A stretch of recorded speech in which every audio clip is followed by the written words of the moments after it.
Hey guys, यह भारत का कोणार्क सूर्य मंदिर है और मैं एक ऐसी मूर्ति दिखाने जा रहा हूँ जो इतिहास की मुख्य धारा से इतर चलती है। इतिहासकारों का मानना है कि सन 1498 तक वास्को डी गामा के भारत आने से पहले भारत का अफ्रीका से कोई संबंध नहीं था। पर इस नक्काशी को देखिए, ये बाईं तरफ स्पष्ट रूप से एक जिराफ को दर्शा रही है और उसकी सारी टांगे, शरीर और लंबी गर्दन भी उल्लेखनीय सटीकता से दर्शाई गई है। गौर कीजिए कैसे उसका चेहरा, कान और यहाँ तक कि उसकी लंबी पूंछ की नक्काशी एक असल जिराफ की तरह की गई है। ये अविश्वसनीय है क्योंकि जिराफ केवल अफ्रीका में पाए जाते हैं और इस मंदिर का निर्माण 1250 एडी के पहले हुआ है और जिराफ इजिप्ट में नहीं पाए जाते थे, जहाँ की हम जानते हैं कि प्राचीन सभ्यता हुआ करती थी, बल्कि वो अफ्रीका महाद्वीप के सुदूर दक्षिण में पाए जाते हैं। इतिहासकारों के अनुसार वास्को डी गामा पहला व्यक्ति था जो अफ्रीका से भारत आया था।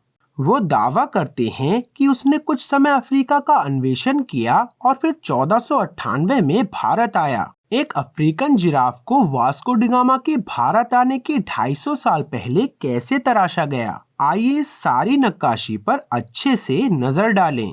ये बाईं तरफ स्पष्टता से एक भारतीय राजा को हाथी पर बैठा हुआ दिखाती है। आप एक दूसरे व्यक्ति को भी राजा के सामने बैठा देख सकते हैं जो हाथी को नियंत्रित कर रहा है। दाहिनी तरफ आप लंबी स्कर्ट पहने बहुत सारे लोगों को जमीन पर खड़े देख सकते हैं। कपड़ों और चेहरों की नक्काशी अन्य भारतीय मूर्तियों से साफ तौर से अलग है, ऐसा ये दिखाने के लिए कि ये अफ्रीकन लोग हैं। और ये भी दिख रहा है कि वो कुछ और लोगों को उठाए हुए हैं जो कि भारतीय राजा को कुछ अर्पित कर रहे हैं।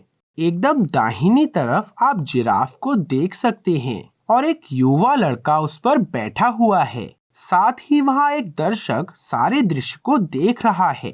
क्या ये मुलाकात तब हुई जब एक भारतीय राजा अफ्रीका की यात्रा कर रहा था? इसकी संभावना कम है क्योंकि तब जिस मूर्तिकार ने ये नक्काशी की उसने इसे देखा नहीं होता। इसकी संभावना अधिक है कि अफ्रीकन यात्रियों द्वारा वास्को डी गामा के बहुत पहले भारत यात्रा की जाती रही होगी, जो इतिहास में कहीं दर्ज नहीं है, और ये यात्रा थल से अथवा जल मार्ग से की गई होगी। पर यह सचमुच उल्लेखनीय उपलब्धि है कि एक जिराफ को इतनी लंबी यात्रा के बावजूद जीवित लाया जा सका। तो अब हम जान गए हैं कि ऐतिहासिक दावों से शताब्दियों पहले भारत अफ्रीका से जुड़ा हुआ था।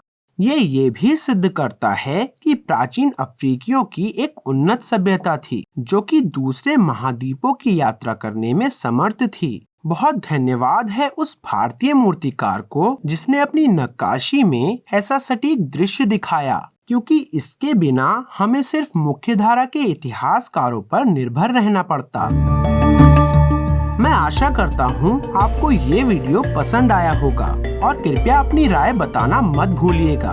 और मैं ऐसी ही और भी कई दिलचस्प चीजें आपके सामने लाता रहूँगा, तो कृपया मेरे चैनल को सब्सक्राइब करें। वीडियो देखने के लिए धन्यवाद और मैं आपसे फिर बात करूँगा।